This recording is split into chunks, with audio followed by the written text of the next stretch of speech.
Saudi আরব থেকে দেশে ফিরেছেন বাংলাদেশি ২০ নারী গৃহকর্মী। বাংলাভিশনের সংবাদ প্রচারের পর কঠোর গোপনীয়তায় ফিরিয়ে আনা হয় তাদের। দাম্মামের ইসাদ নামের প্রতিষ্ঠান ও সৌদি নাগরিকদের অমানবিক নির্যাতনের করুণ স্মৃতি নিয়ে নিঃস্ব হয়ে ফিরেছেন তারা। মিরাজ হোসেন গাজীর রিপোর্ট। শতচোখের অপলক দৃষ্টি, স্বজনের প্রতীক্ষায় প্রহর গুনছে মন। প্রবাস থেকে কখন আসবে প্রিয় মানুষটি?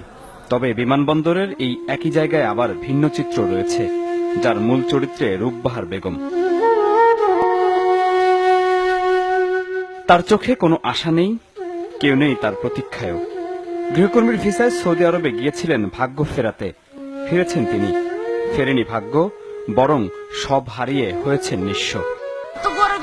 তালা মাইরে আর তুমি কই দেখতে দিতে বাড়াইবার লাগি তো গুসল বারবার লাগি দিত একবার লেফটিন যাইবার দেয় আর লেফটিন যাইবার লাগি দিত না টাকা উঠা দিচ্ছে না বল টাকা রাখি দিচ্ছে।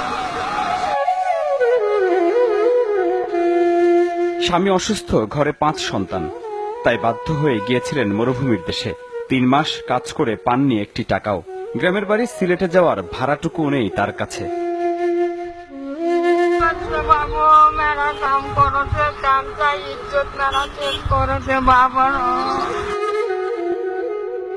একই পরিণতির সাক্ষী হয়ে দেশে ফিরেই যেন বেঁচেছেন আসমা বেগম। নির্যাতন, বর্বরতার সব বোঝা নিয়ে দেশে ফেরা এই নারী বলেন, বিদেশ নেয়া প্রতিষ্ঠান ইসাদ ও সৌদিয়ানদের নির্যাতন চলেছে পাল্লা দিয়ে। ভাত দিচ্ছে না বাপরও, মেয়েরা খামচা এক একজন আমার সে বুড়ি মানুষ বাপরা খামচা কিছু তুই নি। আমার যদি পছন্দ হয় সে লিবে, আর যদি না হয় তাহলে না কষি সেলাকে লিবে।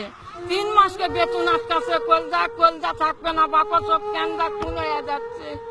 এটা মোবাইল পর্যন্ত দিচ্ছে না। মালিক আসে যাকে পছন্দ হয় তার কাছে তাকে নিয়ে চলে যায়, ওরা ওখান থেকে বিক্রি করে দেয়। আবার কেউ আসে মনে করেন যে কিনে নিয়ে যায় আরেক লোকের কাছে বিক্রি করে দেয়। তারা মনে করেন নির্যাতন হয়ে কাছে সালমার কাছে মনির কাছে কয়, ওরা তখন কাউকে বলতে দেয় না। অভাব নামের আঁধার ঘেরা সংসারে একটু আলো জ্বালানোর আশায় দেশ ছেড়েছিলেন এই যুবতী। আরো আধার সাথে নিয়ে দেশে ফিরে এখন চাওয়া যত দ্রুত ভুলতে পারেন আরবের দুঃসহ সেই দিনগুলো।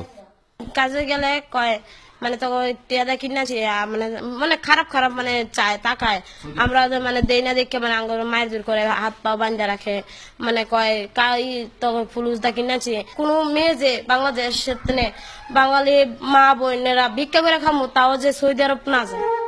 রূপবাহার আসমাদের মতো হাতে গোনা কয়েকজন দেশে ফিরতে পারলেও এখনো হাজারো নারী রয়েছেন সৌদি আরবের অন্ধকারে, যাদের অনেকেরই কান্নার শব্দ আসে না স্বজনদের কাছে। মিরাজ হোসেন গাজী, বাংলাভিশন, ঢাকা।